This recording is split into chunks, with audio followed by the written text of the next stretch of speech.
In this video, I'll show you how to monitor the status of your screens. So if we start on the home page over here, we can see in the middle area is the status of the screens.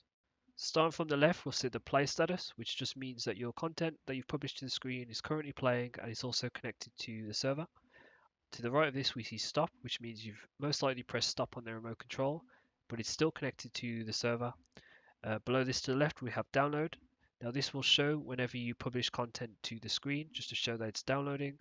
And to the right of this, we have background download, which will show similar to download, but this is when the content is already, there's a playlist already playing on the screen and it's just downloading in the background. And then below to the left of this is offline. So this means that the screen is currently not connected to the server.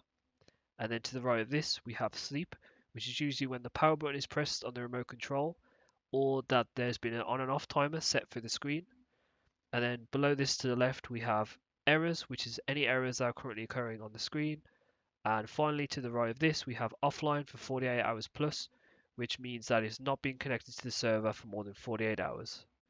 Now that we know what each of the statuses do, we're going to go into more detail on each of the players. So if we go over to here to the player area and then click player, we can actually see our current player that we have to this account. In this section, we'll see more individual information about each of your screens. So first of all, we have name, followed by the status. So like before, we have play, so we know that the screen is currently playing the content published to it, and it's also connected to the server.